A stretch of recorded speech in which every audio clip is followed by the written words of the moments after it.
Un cordial saludo a todas las personas que se encuentran observando la siguiente presentación. Nos presentamos, somos el grupo número 8, estudiantes de la Universidad Central del Ecuador, Facultad de Ciencias Químicas y carrera de Bioquímica y Farmacia. El tema principal es la clasificación de los sistemas coloidales en función del estado físico de las fases dispersa y dispersante. Como una breve introducción, vamos a denotar lo que es el sistema coloidal, haciendo referencia a un coloide, el cual es un sistema formado por dos o más fases. La dispersión coloidal, en el cual encontraremos términos como fase dispersa, el cual son partículas coloidales. La fase dispersante, que son las sustancias continuas, es decir, en donde se encuentran suspendidos las partículas coloidales. Y por último, los tipos de sistemas coloidales, tanto líquido sólido, líquido líquido, líquido gas, sólido sólido, sólido líquido, sólido gas sólido y gas líquido. Ahora vamos a hablar del sistema líquido-sólido, también conocido como sólidos o geles, en donde tenemos como fase dispersante el líquido y como fase dispersa el sólido. Hay dos tipos, los liófobos, que tienen poca atracción entre las fases, y los liófilos, que son de gran atracción entre las fases. Hay dos características muy importantes en este sistema, las cuales son la estabilidad. Estos son muy estables, ya que las partículas sólidas se mantienen dispersas en el medio líquido sin sedimentarse. Esto es debido a la gravedad. El tamaño de las partículas. Las partículas sólidas son de gran tamaño, pero no son apreciables a simple vista. Sus tamaños van desde los 10 nanómetros hasta los 1000 micrómetros. Y tenemos el movimiento browniano, el cual consta en movimientos caóticos causados por las colisiones de las partículas con el medio líquido, tal como podemos observar en la imagen.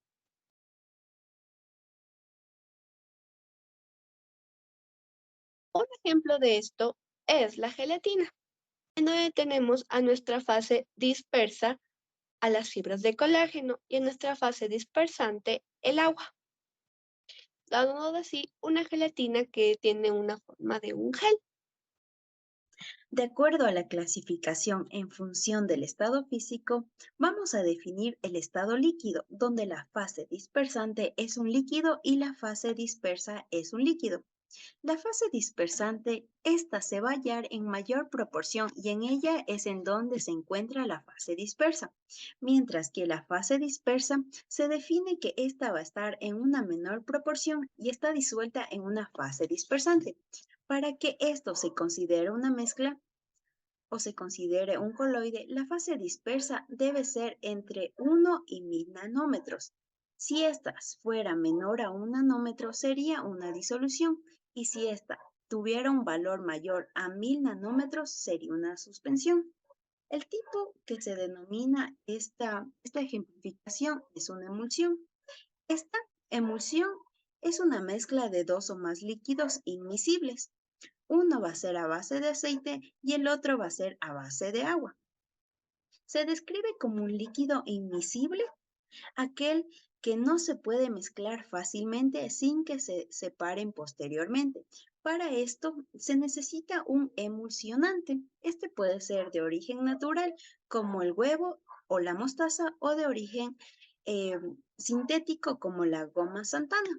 Este va a tener una propiedad que se denomina hidrofílica, que es afín al agua, y una propiedad lipofílica, que es afín al aceite. Para determinar o ejemplificar esto en aplicaciones en la industria alimentaria, vamos a utilizar un claro ejemplo que es la mayonesa. Esta es una emulsión de aceite en agua, es decir, la fase dispersante es el agua. Esta se va a encontrar en mayor proporción, mientras que la fase dispersa, que es el aceite, se va a encontrar en una proporción menor. Para la industria farmacéutica se va a utilizar un ejemplo claro, que es una crema facial.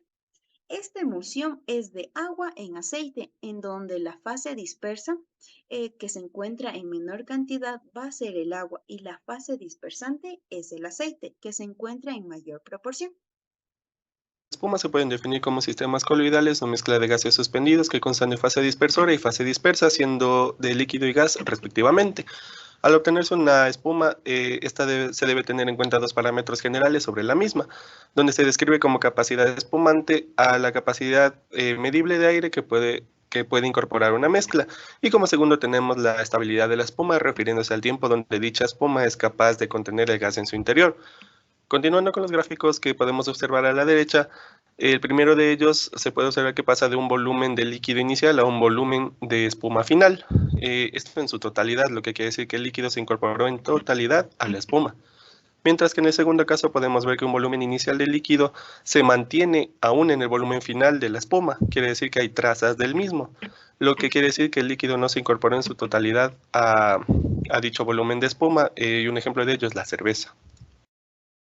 Ya, como se puede observar en el esquema, se observan burbujas contenedoras de aire de diferentes tamaños, dispersas a través de un film líquido. Este mismo film es el encargado de formar el cuerpo de burbujas, esencialmente su membrana, que se conoce como lamela. De igual manera existen factores que afectan a la espuma, tales como la temperatura, el pH y las concentraciones de sales y azúcares, además de entre otros que podemos observar en la tabla. Todos estos factores afectan directamente a las burbujas y pues estas pueden perder el tamaño y grosor de film. Retomando las burbujas, estas tienen dos puntos de estabilidad conocidos, siendo el favorable y el poco favorable. Para el primero tenemos que el grosor de la lamela debe comprender de 0.2 micrómetros hasta 1 micrómetro, siendo lo contrario la inestabilidad que se presenta cuando el grosor de la lamela es de 0.05 micrómetros o menor. En este caso, las burbujas se vuelven susceptibles a perder aire de su interior y en consecuencia disminuir el volumen de la espuma. Gracias a ello podemos afirmar que a mayor estabilidad en una espuma, la tensión superficial existente entre la lamela y el aire interno de la misma disminuirá, es decir, que existe una relación inversamente proporcional. Ahora vamos a hablar sobre el sol sólido. Una de las 8 clasificaciones que tiene el sistema coloidal cuando la fase dispersa es sólida y la fase dispersante también es sólida. Dicho coloide se denomina sol sólido. Están presentes en la vida cotidiana, por ejemplo, las piedras preciosas de colores como son el rubí, el zafiro, el diamante negro y la esmeralda. Además, los vidrios también son un ejemplo de este tipo de coloides. Sólido líquido. Las emulsiones sólidas son sistemas coloidales en los que partículas sólidas se dispersan en una fase dispersante líquida, creando una mezcla estable y uniforme. Estos sistemas encuentran aplicaciones en diversas industrias y desempeñan un papel importante en la mejora de la solubilidad, la biodisponibilidad y la formulación de productos. Un ejemplo de esto es el queso, donde la coagulación de las proteínas forman una estructura tridimensional de fase sólida en la fase líquida. En el gráfico podemos observar los glóbulos de grasa formados por las proteínas. Más adelante demostraremos un ejemplo casero. Tenemos factores como es el tamaño y naturaleza de las partículas. El tamaño, la forma y la distribución de las partículas sólidas influyen en cómo se dispersarán estas en la fase líquida. Las partículas más pequeñas tienen una mayor tendencia a permanecer suspendidas en la fase líquida debido a las fuerzas coloidales. Por otra parte, la naturaleza química de las partículas sólidas también es esencial. Algunos sólidos son más hidrofílicos o hidrofóbicos, lo que afecta su interacción con la fase dispersante. Y estabilizantes puede facilitar la formación y estabilidad de la emulsión coloidal, así facilitando a prevenir la coalescencia de las partículas sólidas y a mantener la dispersión uniforme en la fase líquida. Esta es usada en la mayoría de productos como en la mantequilla. La temperatura. La temperatura puede afectar la movilidad de las moléculas y partículas en la fase dispersa líquida, puede influir en la velocidad de la reacción y en la formación de estructuras coloidales. El pH. El pH del medio puede alterar la carga de las partículas sólidas y líquidas, afectando la fuerza de repulsión o atracción entre ellas y por lo tanto la estabilidad de la dispersión. Para demostrar lo hablado arriba, usamos la mantequilla para ver su separación. En la fase dispersante tenemos que es sólida, que viene a ser la grasa, y en la fase dispersa, que es líquida, que viene a ser el agua y otros componentes que tiene la mantequilla. No se va a poder observar completamente, pero sí vamos a ver de lo que estábamos hablando, ya que ha sido procesada y tiene emulsificantes. Como materiales tenemos los envases, la mantequilla y el agua hirviendo. Primero tomamos un poco de mantequilla y la colocamos en el recipiente vacío. Y vertimos sobre esto agua hirviendo, en donde vamos a poder observar en unos instantes cómo ocurre su separación. La mezcla de aguas y otros componentes líquidos. Nosotros aquí usamos el agua y los glóbulos de grasa que se formaron, demostrando que en fase dispersante tenemos sólido y fase dispersa líquido. Otro de los sistemas coloides son las espumas sólidas, en el que la fase dispersora es un sólido y la fase dispersa es un gas. Se lo define como una dispersión coloidal de un gas en un sólido. Las espumas se consideran sistemas coloidales por la delgadez de las capas que rodean las burbujas de gas. Estas son de dimensiones coloidales o las capas tienen estas propiedades de ser coloides. Sobre la espuma, hay que decir que esta es una capa de líquido globular que encapsula a las moléculas de vapor o gas. Estas espumas son como las emulsiones debido a que en sus capas de absorción rodean la fase dispersa en ambos sistemas, pero se diferencian en dos aspectos. Primero, que la fase dispersa es un gas en las espumas y un líquido en las emulsiones. Además, las burbujas de gas de las espumas son mucho más grandes que los glóbulos en las emulsiones. Las características principales de las espumas sólidas es que los sólidos que las conforman tienen una baja densidad, además un volumen de poro elevado o de tamaño ajustable. También cuentan con una superficie elevada. Además, tienen la posibilidad de la incorporación de sustancias posterior a su formación, como puede ser en el ámbito farmacéutico principios activos. Las aplicaciones de estos sistemas están vistos en la parte de alimentos como son las aletillas, los suspiros, los bizcochos, entre otros, los cuales se generan a través de la deshidratación de la fase sólida. En la industria, estos están dispuestos en aislantes térmicos, material de embalaje, envases de alimentos o rellenos de colchón. Por último, tenemos al sistema coloidal gas sólido, en el cual encontramos una fase dispersora, el cual es el gas, y la fase dispersa, que es el sólido.